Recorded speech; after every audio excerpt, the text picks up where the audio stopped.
Jadi kita melihat milenial ini tentu adalah bagian tugas partai untuk bisa menyerap aspirasinya, merangkulnya, menyerap aspirasinya, lalu mewujudkan aspirasinya. Itu adalah tugas partai, partai politik secara umum dan tentu Partai Golkar khususnya. Jadi adik-adik yang hari ini semua memiliki cita-cita, memiliki keinginan. Ya. Taruhlah misalnya tadi Bang Pur singgung soal beasiswa. Nah. Semua adik-adik ini pasti punya keinginan mendapat beasiswa, kan? Betul begitu. Sekali. Tapi sekarang keinginan dan kehendak itu siapa yang memperjuangkan, yang mewujudkan? Kalau Partai Golkar hari ini membuktikan melalui Bang Pur bisa memberikan beasiswa. Itu salah satunya. Hidup Golkar, kan begitu kira-kira. Ya. Nah, inilah salah satu fungsi partai politik. Jadi dia memperjuangkan kehendak dan keinginan pemilihnya, lalu kemudian juga sebelumnya adalah menyerap. Yang lainnya adalah tentu tugas dari partai politik itu memberikan pendidikan politik, Cak. Ya. Karena para pemilih ini kan ada banyak ragam perilakunya. Betul. Anak muda saja cara memilih beda-beda. Ada yang tadi milih kalau ngelihat orangnya berwibawa ya. Jadi good looking kira-kira istilahnya ya. Cakep, glowing ya kan? Maka artis-artis kalau nyalek banyak kepilih ya kan? Pasti, iya. Karena wajahnya itu sebetulnya yang dilihat oleh adik-adik. Nah, tapi apakah kemudian mereka itu punya kemampuan di dalam memperjuangkan keinginan, kehendak dan cita-cita? Itu belum tentu. Itu. Maka tidak cukup penampilan. Maka harus ada tadi misalnya kemampuan, dan kemampuan ditunjukkan dengan misalnya indikatornya ada prestasi. Nah, benar juga ini sudah ada kapasitas harusnya. Jadi nggak hanya good looking, tapi kamu bisa apa? Bisa apa? Iya kan? Punya prestasi apa? Itu prestasi mewakili kemampuan, kira-kira begitu. Dan yang lainnya adalah memilih juga dengan cara yang benar. Di antaranya adalah janganlah kita memilih karena didorong oleh sesuatu yang nanti justru membahayakan ya kehidupan bangsa. Di antaranya adalah money politik. Kenapa misalnya politik uang itu sering atau dianggap suatu pelanggaran dan kejahatan. Makanya oleh Bawaslu ada hukumannya. Karena azas pelaksanaan pemilu itu salah satunya adalah bebas ya. Langsung, umum, bebas, rahasia, jujur dan adil. Nah, kalau kita memilih ada iming-iming, sebetulnya kita kan nggak bebas itu sebetulnya. Saya senang dengan A, dengan partai A. Tapi ada yang menawarkan uang untuk memilih yang lain, kebebasannya kemudian hilang, ya kan?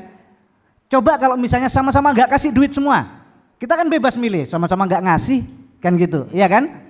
Tapi ketika ada yang ngasih, kita mulai ini nggak bebas ini, terpengaruh, ya kan?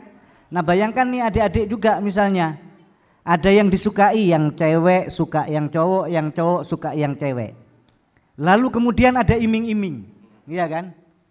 Berubah ini, iya kan? Diiming-imingi cowok. Gak gelem kan? Gak gelem, iya jelas itu. Bahaya gitu, Cak. Iya kan? Cewek diiming-imingi cewek, iya kan? Ampun, iya kan?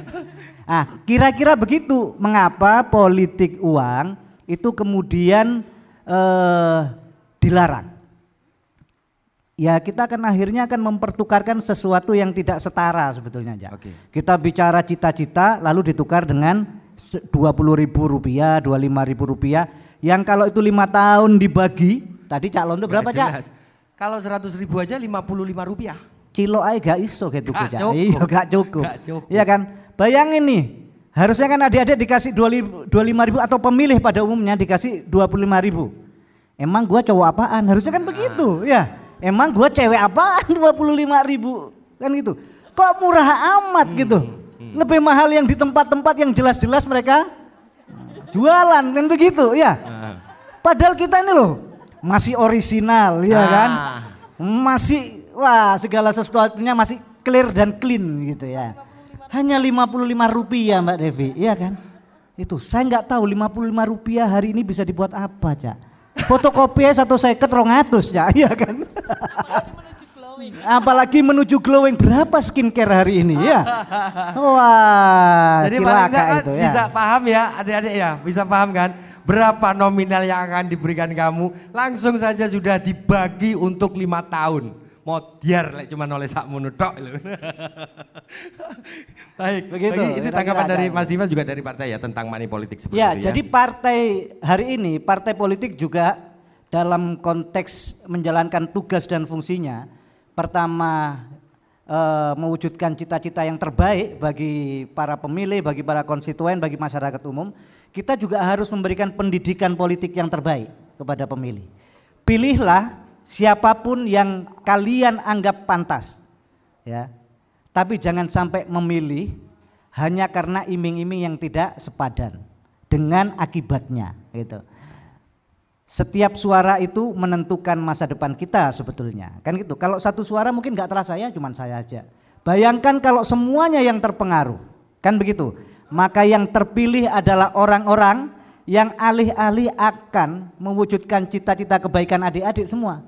Bisa-bisa justru nanti akan sebaliknya. Harusnya adik-adik sekolah bisa tinggi, dapat beasiswa sampai S3, karena yang terpilih orang-orang yang tidak memiliki tanggung jawab, ya kan? Karena jadinya karena uang, mereka kemudian justru sebaliknya memberi beban pendidikan yang tinggi. SPP-nya harus berbayar, bayarnya lebih mahal gitu. Setelah keluar mau kerja susah juga gitu kan. Sekali lagi itu dimulai dari cara berpikir yang salah, lalu dari cara berpikir yang salah kita ikuti dengan tindakan yang salah. Berpikir yang salah adalah berpikir bahwa uang 50 ribu rupiah, 20 ribu rupiah tidak berpengaruh bagi masa depan bangsa. Padahal itu sangat berpengaruh. Kalau kita memahami cara berpikir yang benar, lalu diikuti tindakan yang benar, apapun alasannya, apapun rayuannya, apapun godaannya, tidak kita terima politik uang, maka mudah-mudahan masa depan bangsa itu menjadi milik adik-adik milenial semua, generasi Z semua.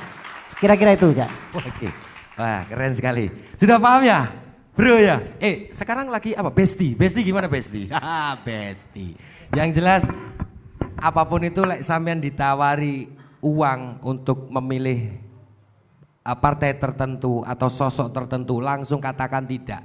Katakan tidak bukan seperti yang dulu-dulu ya di televisi. Jangan, bukan maksudnya katakan tidak seperti ini. Oke, Mas Bima, kita langsung aja di closing segmen. Apa yang ingin Mas Dimas sampaikan kepada adik-adik pemilih pemula yang sekarang sedang asik-asiknya untuk mengikuti talkshow kita mengenai anti money politik? Silakan. Ya, terakhir kita partai politik menginginkan justru hari ini anak-anak milenial, adik-adik generasi Z lebih peduli, lebih aktif untuk terlibat di momen-momen politik. Kita tidak pernah bisa terlepas dari politik, ya. Jadi semuanya tergantung kepada keputusan politik.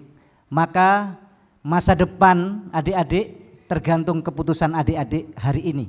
Adik-adik pasti nanti akan diberi kesempatan memilih.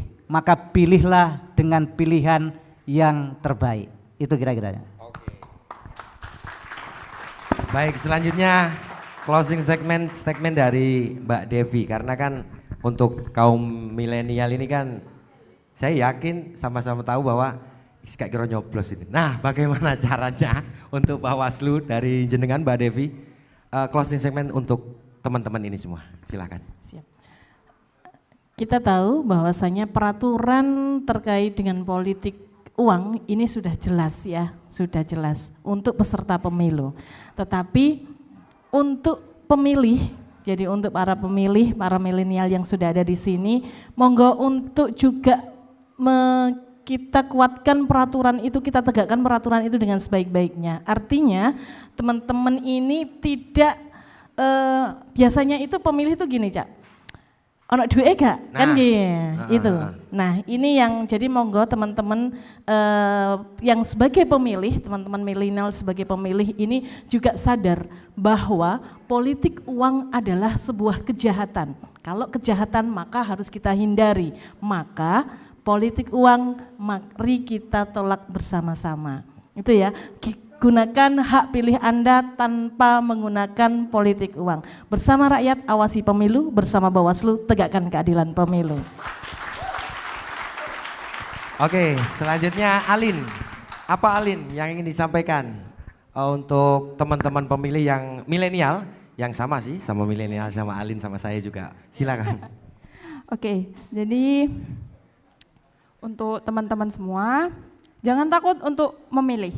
Karena pilihan itu bebas, ada di tangan kita. Hidup itu memilih, mau itu pilihan yang buruk atau yang benar, itu hidup memilih. Jadi pilihlah pilihan yang benar, jadi netizen yang bijak gitu. Jadi ditawari uang ya jangan mau gitu. Seperti yang dikatakan Cak Londo tadi, masa iya dikasih 55 repes? Masa mau? Kan enggak kan gitu. Atau ada sesuatu yang menyakitkan loh. Iya gimana? Ambil uangnya, jangan pilih orang.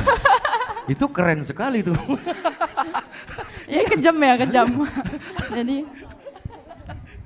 jadilah netizen yang baik karena masa depan negara kita ada di tangan kita semua, para pemuda Indonesia. Jadi hidup berbangsa dan bernegara yang baik, jadi netizen yang bijak, supaya kita bisa menyongsong cita-cita negara kita bersama menuju Indonesia emas di tahun 2045 katanya, seperti itu. Terima kasih. Baik, selanjutnya Cak Topik Cak. Ini mumpung usianya kan sama dengan teman-teman jenengan tadi itu. Oh iya, jadi betul. bisa disampaikan. Iya. Kudune ya opo ini. Baik Cak Londo, hari ini menurut saya Cak Londo dan teman-teman semua, ruang budaya kita itu longgar. Diakui atau tidak, ruang budaya kita longgar. Artinya karena longgar, tentu semua orang berebut space, ya berebut itu kan ya. Nah dalam kondisi ruang budaya yang begitu longgar, maka menurut saya partai politik yang bisa memodifikasi diri, ya, melakukan perubahan pendekatan komunikasi budaya kepada pemilih, itulah yang mungkin akan diterima.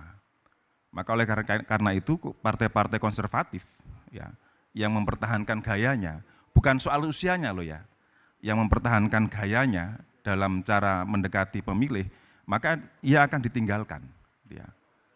Ada satu yang menarik menurut saya, gitu kan ya. Ada satu partai yang memang dengan gaya yang konservatif, tapi pada titik-titik tertentu dia memodifikasi diri.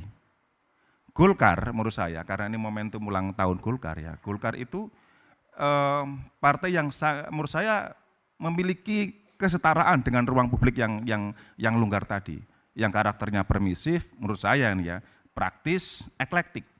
Ya.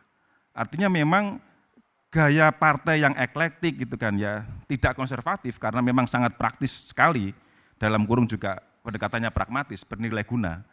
Maka sebenarnya ruang ini adalah ruangnya partai-partai seperti Golkar, saya ulang, seperti Golkar, karena juga yang seperti ini, yang lain juga mungkin ada. Nah partai-partai yang mempertahankan gayanya pasti ditinggal. Golkar punya peluang itu ketika ruang budaya politik kita, teman-teman milenial ini, yang sangat dinamis kehidupan mereka itu kan ya, Golkar bisa masuk dengan gaya yang eklektik tadi itu. Nah itu yang pertama. Yang kedua, maka oleh karena itu pendekatan politik dengan money politik uang tentu nggak berguna dalam kondisi seperti ini itu kan ya. Karena mereka melihat bagaimana mereka mendekati saya itu kan ya. Bukan soal uang nih, ini soal ruang, space budaya yang ini akan kita pertahankan itu kan. Itu. Jadi bukan soal uang, sehingga uang ini menurut saya nggak ada relevansinya di sini itu kan. Terima kasih. Oke, tepuk tangan. Dan kita minta gongnya untuk closing segmen kepada Bang Pur dari hasil talkshow ini Bang, dari antusiasnya teman-teman tadi dan dari apa yang kita bicarakan, closing segmennya apa Bang? Monggo silakan. Ya, Tis, hampir suara saya gak kedengeran ya. Hanya satu yang ingin saya sampaikan, dari data yang ada, pemilih pertama kali pemilih pemula, angkanya sudah mendekati 100 juta. Dari 190-an juta pemilih yang ada di Indonesia. Kalau pemilih pemula yang hampir mencapai separuh itu tidak menggunakan hak pilihnya dengan bijaksana, dengan berpikir mengandaikan 5 tahun lagi saya kepingin Indonesia makmur, saya kepingin makin berkurang pejabat yang ditangkap, saya kepingin hal-hal baik yang muncul di 5 tahun yang datang, maka lakukanlah hak itu dengan bijaksana dan dengan akal pikiran yang sehat. Insya Allah Indonesia selamat dunia akhirat. Terima kasih. Baik pemirsa, sebetulnya masih banyak lagi yang ingin kita perbincangkan dengan narasumber yang luar biasa ini. Karena memang ini temanya sangat menarik, yaitu mengenai tentang money politik yang dianggap kelihatan ada, kadang nggak ada, tapi ternyata ada, menjadi sesuatu yang biasa karena kita terbiasa. Ya itu tadi, kita yang membuat. Ada yang mengatakan bahwa money politik itu adalah budaya. Saya sangat menolak karena budaya adalah sesuatu yang baik, sedangkan money politik itu bukan sesuatu yang baik. Jadi bukan budaya money politik, tetapi sesuatu yang buruk itu adalah money politik. Sampai di sini saya harap tujuannya kepada pemilih pemula agar lebih cerdas lagi, agar lebih dewasa lagi, agar lebih mengerti lagi. Bagaimanapun juga di tangan dan pundak pemilih pemula, masa depan bangsa ini kami serahkan kepada Anda. Untuk lebih jelasnya silakan pilih sesuai dari pembicara tadi, pilih yang tepat dengan bijak, dengan cerdas. No money politik. Saya Cak Londo undur diri. Wassalamualaikum warahmatullahi wabarakatuh.